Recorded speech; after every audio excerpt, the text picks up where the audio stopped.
Akashvani presents Morning News.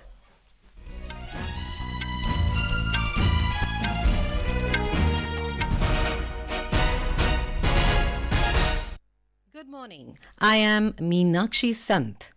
The headlines. Union Minister Piyush Goyal says government has no plan to lift export curbs on wheat, rice, sugar and onions.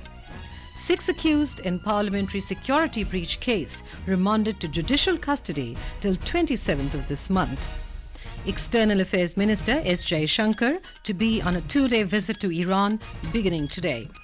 Severe cold day conditions likely to prevail over plains of northwest India during the next 4 days. Festival of Harvest, Bhogali Bihu and Bhogi being celebrated in different parts of the country today. And in cricket, second T20 International of 3-match series between India and Afghanistan to be played this evening in Indore.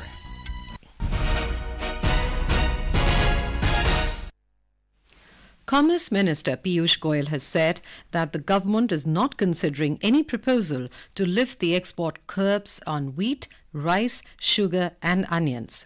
He was addressing the media yesterday in New Delhi.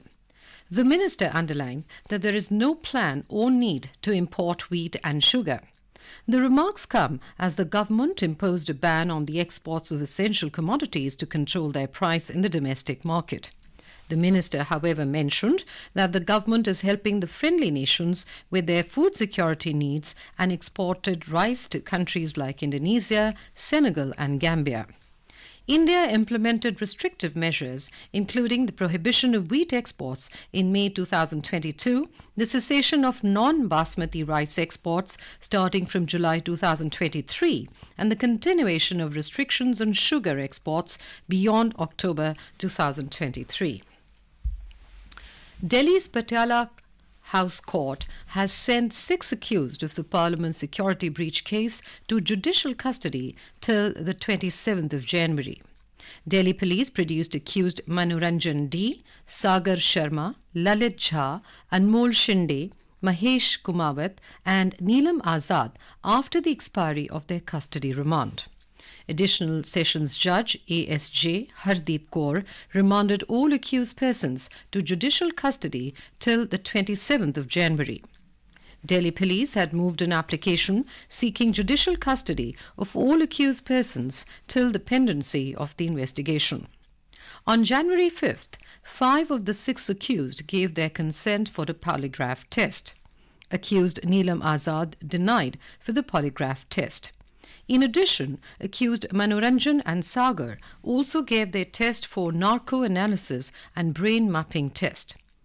Special Public Prosecutor SPP Akhand Pratap had submitted that polygraph of all 6 accused is required and in addition the narco and brain mapping of Manoranjan and Sagar. Legal Aid Counsel LAC Amit Shukla had asked the reason for narco and brain mapping of the 2 accused Manoranjan and Sagar. All the accused persons have been arrested in the Parliament security breach case. They are in police custody. This case pertains to the security breach in Parliament on the 13th of December last year. External Affairs Minister Dr. S Jaishankar will be on a 2-day visit to Iran beginning today as part of the ongoing high-level exchanges between the two sides. He will meet the Foreign Minister of Iran, Dr. Hussein Amir Abdullahian, and hold discussions on bilateral, regional and global issues. In a statement, the External Affairs Ministry said that political cooperation, connectivity initiatives and strong people-to-people ties will constitute important aspects of the agenda.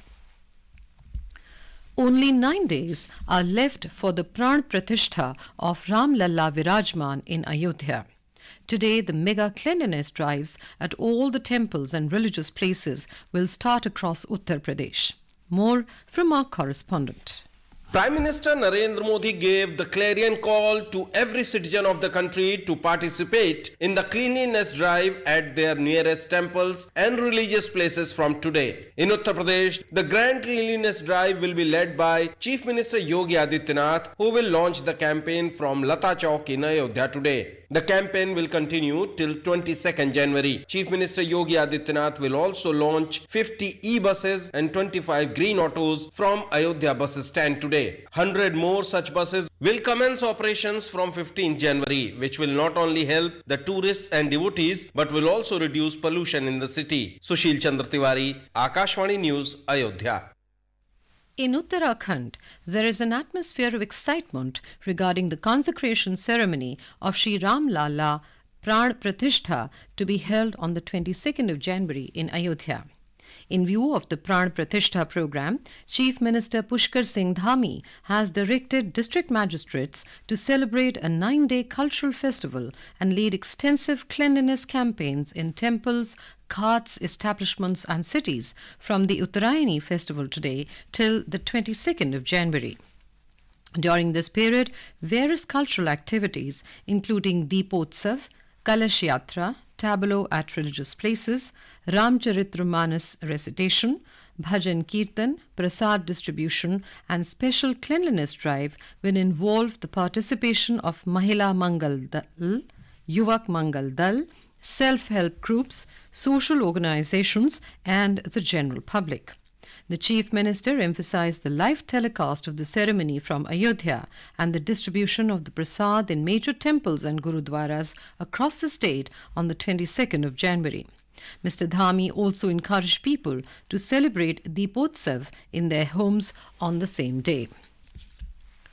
The nationalist Muslim organization Muslim Rashtriya Manch MRM yesterday claimed that 74% Muslims are happy with the construction of the Ram Temple in Ayodhya and believe that Narendra Modi is the most successful Prime Minister of India.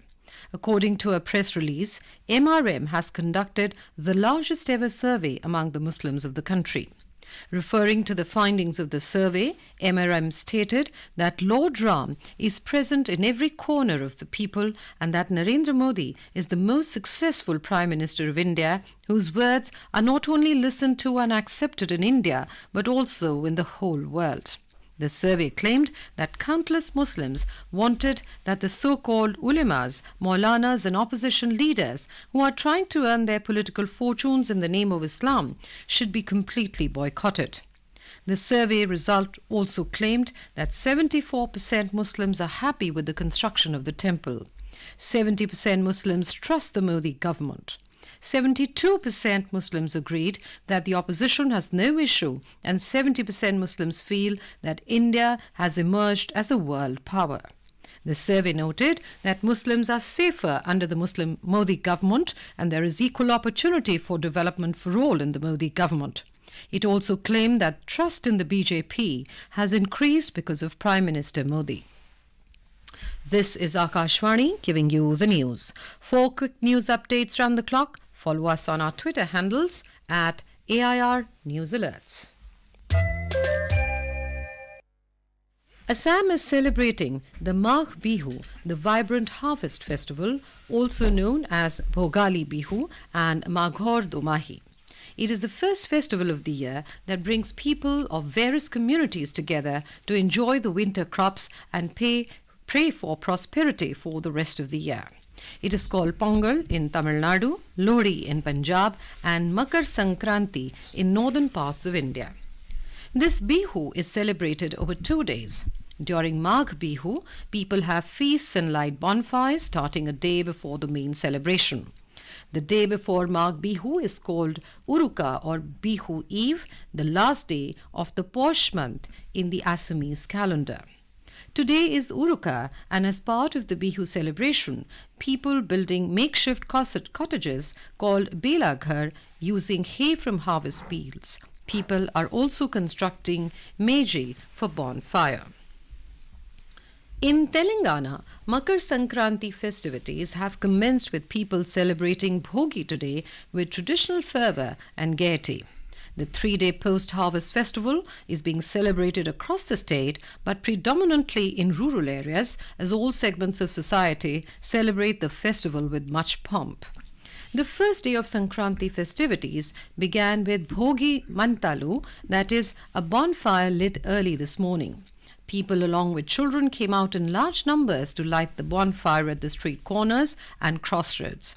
They burned their old and unused belongings in the fire as a symbol to get rid of the bad vibes and evil.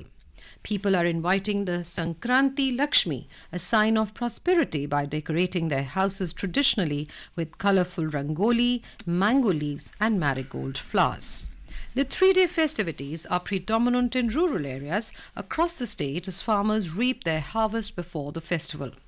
Meanwhile, the State Road Transport Corporation and South Central Railways have been operating hundreds of special services for the past 2 days to facilitate a large number of people who are travelling to their native villages in the two Telugu states, Telangana and Andhra Pradesh.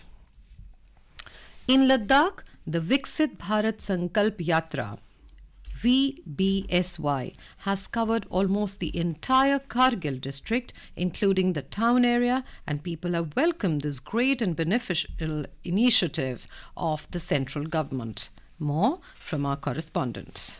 Bharat का अनमोल यही समय है, तुम उठो तिरंगा लहरा दो, भारत के भाग्य को फहरा दो. Despite frigid conditions, the Viksit Bharat Sankalp Yatra made a significant impact in the remote Ralakung Nangma village, Panchayat Fe Zanskar sub-division. Officials from various departments undertook an 18-kilometer trek to reach the hamlet, fostering awareness about government-sponsored public-centric schemes. The village, with 6 households and 43 residents, hosted interactive sessions with locals addressing health, Aadhaar enrollment, agriculture and animal husbandry concerns. Meanwhile, Said Kazim Hussaini said that Jal Jeevan Mission is providing fresh drinking water at every doorstep, even during the harsh winter season. पहाड़ी इलाकों में हमें पानी की बहुत shortage होते हैं. अब 2019 के बाद जब पानी जेजेम के थ्रू आने लगे हैं, तब से लेकर आज विंटर के टाइम पे भी हमारे यहाँ पानी बहुत अच्छी तरीके से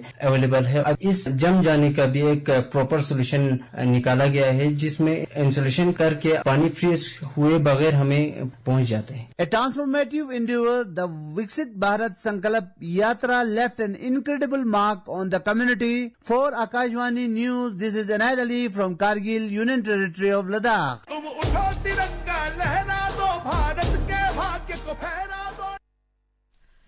The India Meteorological Department IMD forecasts cold to severe cold day conditions continuing over the plains of northwest India with dense to very dense fog during the next 4 days. It said an extended dense fog layer has been recorded over Punjab, Haryana, Delhi, North Rajasthan and Uttar Pradesh last night. In men's cricket, India will take on Afghanistan in the second T20 International match of the 3-match series at Indore's Holkar Cricket Stadium today. The match will start at 7 this evening. And now for a look at today's newspapers, it's over to Prashant Kumar Sinha. Thank you, Meenakshi. In significant news, the Hindustan Times reports US considers treaty country status for India, easier visas. The Economic Times adds India seeks easier visas for traders, local H-1B renewals. All major newspapers today have highlighted the appointment of Mallikarjun Kharge as a chairman of the opposition bloc India. The Indian Express headline reads, Kharge named opposition bloc chairperson, Nitish convener, but he declines. It adds, behind Nitish's no delayed offer, no consensus, wants a more weighty role. Sunday Pioneer informs in its headlines, ED chasing two elusive CMs, referring to Delhi Chief Minister Arvind Kejriwal, who has been summoned 4 times in the past 3 months, and Jharkhand Chief Minister Hemant Soren for the 8th time in connection with the illegal mining case.